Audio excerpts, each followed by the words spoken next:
আজকালকার বেশিরভাগ জেনারেশনই সহজ রাস্তা বেছে নেয়, আর সেইগুলো সবসময় খারাপ হয়। রাতে জেগে বই পড়া খুব কঠিন, কিন্তু রাত জেগে ফেসবুকে রিলস দেখা, ইনস্টাগ্রামে কারোর সাথে চ্যাট করা বা গেম খেলা, নেটফ্লিক্স দেখা, লেট নাইট ঘুমানো খুব সহজ। পাড়ার মোড়ে বা অলিগলিতে বন্ধুদের সাথে আড্ডা দিতে দিতে সিগারেটে 2-3টে টান দেওয়া খুব সহজ, কিন্তু বাবার কষ্ট করে আনা টাকার মূল্য বোঝাটা খুব কঠিন। তাই এখনো সময় আছে, নিজেকে বদলে ফেলো। তোমার কাছে দুটো অপশন আছে। ফার্স্ট অপশন, সবসময় খারাপ আর সহজ কাজগুলো করতে থাকো, পড়াশোনা না করো, খুব ছোট বয়স থেকে অন্যের গোলামি করো, ফোন স্ক্রল করতে করতে 1:30 বাজিয়ে দাও, ব্যাস পরের দিন লেজি হয়ে দিন শুরু করো, আবার সেম রুটিন রিপিট করো, আর জীবনে 12টা বাজিয়ে দাও। যদি তুমি তোমার জীবন নিয়ে স্যাটিসফাই, তাহলে এই ভিডিওটা তোমার জন্য নয়। এই ভিডিও থেকে তুমি বেরিয়ে যেতে পারো। সেকেন্ড অপশন হলো নিজেকে পুরোটা বদলে ফেলো। কিছু হ্যাবিট যা তোমার জীবনকে বদলে ফেলতে পারে। বিজ্ঞানীদের মত অনুযায়ী কোনো হ্যাবিট আমাদের তখনই কার্যকর হয় যখন সেটাকে আমরা 21 দিন পর্যন্ত ফলো করি। এবার শুরু করে দাও নিজেকে বদলানো, তাক লাগিয়ে দাও দুনিয়াকে,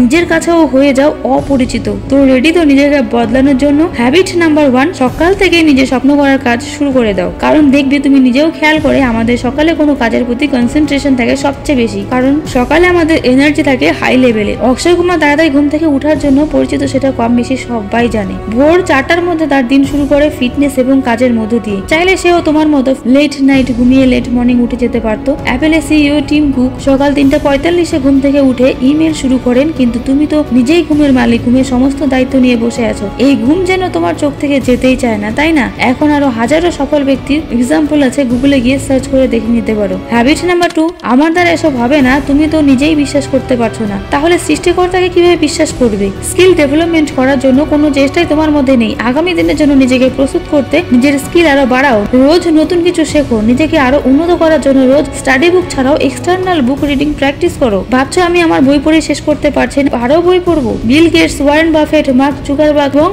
বারাক ওবামা, যাদের সকলে প্রায়শ্চিত তাদের বিভিন্ন প্ল্যাটফর্মে যেই বইগুলো যারা পড়ে তা নিয়ে আলোচনা করতে দেখা গিয়েছে। যারা সাকসেস হয়ে গেছে তারাও এখন বই পড়ে। ধরো তুমি কোনো কিছু একটা পাত্রে রাখবে, কিন্তু সেই পাত্রের আকার ছোট, তাহলে সেখানে অল্প জিনিসই রাখতে পারবে। তুমি চাইছো বেশি জিনিস রাখতে, সেক্ষেত্রে তোমাকে বড় পাত্র ইউজ করতেই হবে। আমি বোঝাতে চাইছি, জ্ঞান বাড়াতে হলে শিক্ষা বাড়াতেই হবে। হ্যাবিট নাম্বার 3, কোনো চেষ্টা না করেই নিজেকে ব্যর্থ ভেবো না। জীবনে যদি কোনো কিছু করোই নি, তাহলে নিজেকে ব্যর্থ হবার কি আছে? হ্যাবিট নাম্বার 4, নিজেকে দুর্বল ভাবা বন্ধ করো। সফল হতে হলে নিজেকে দুর্বল ভাবা এখন থেকেই বন্ধ করে দাও। নিজের সাবকনসিয়াস মাইন্ডকে জাগিয়ে তোলো। হ্যাবিট নাম্বার 5, নেগেটিভ থট, যেমন আমি কিছু করতে পারবো না, আমার ভবিষ্যতে কি হবে, আমার সময় খারাপ যাচ্ছে, শুধু আমার সাথে এমন হয়, আমার ভাগ্য ভালো না, এসব তোমার নেগেটিভ মাইন্ডে চিন্তা। নেগেটিভ মাইন্ডের জায়গায় পজিটিভ মাইন্ডকে নিয়ে ভাবো তোমার ড্রিম লাইফ তোমাকেই বানাতে হবে। হ্যাবিট নাম্বার 6, অ্যাডিকশন সব থেকে খারাপ হ্যাবিট, যেটা তোমাকে একটু একটু করে শেষ করে দেবে। সেটা যে কোনো কিছুর প্রতি হতে পারে। কোনো কিছু প্রয়োজনের থেকে বেশি ইউজ হলে সেটার প্রতি আমরা অ্যাডিক্টেড হয়ে যাই। সেটা যে কোনো কিছু, যেমন মোবাইল, ড্রিঙ্ক, ড্রাগ, সিগারেট, এমনকি পর্ন দেখা, বা তোমার ভালো লাগা অন্য কিছু হতে পারে। যদি কেউ রিলেশনে থাকো আর তার সাথে দিন রাত যখন তখন কথা বলতেই থাকো, তাহলে শোনো, ওটাও তোমার অ্যাডিকশন বা অ্যাট্রাকশন। লাভ আর অ্যাট্রাকশন দুটো একদম আলাদা, মনে রেখো। তাই কোনো আকর্ষণের পেছনে ছুটে নিজের লাইফ শেষ করো না। তুমি শুরু যখন করেইছো, তখন এসব থেকে সহজে বেরোতে পারবে না। ইয়াং জেনারেশন এটার প্রতি বেশি অ্যাডিক্টেড। হ্যাবিট নাম্বার 7, তুমি তোমার ইচ্ছা মতো জীবন কাটাচ্ছ, কোনো লাইফ রুটিন নেই তোমার। এসব তোমাকে একটু একটু করে শেষ করে ফেলছে। নিজেকে এখন থেকে গুছিয়ে নাও। হয়তো তুমি তোমার পরিবারের আগামী দিনের গর্ব, তোমার বাবা সবাইকে তোমার কথা বলবে বুক ফুলিয়ে। তুমি চাও না সেই দিনটাকে, যেই দিন তোমার পরিচয় পরিচিত হবে তোমার বাবা মা। আজকে এই পর্যন্ত।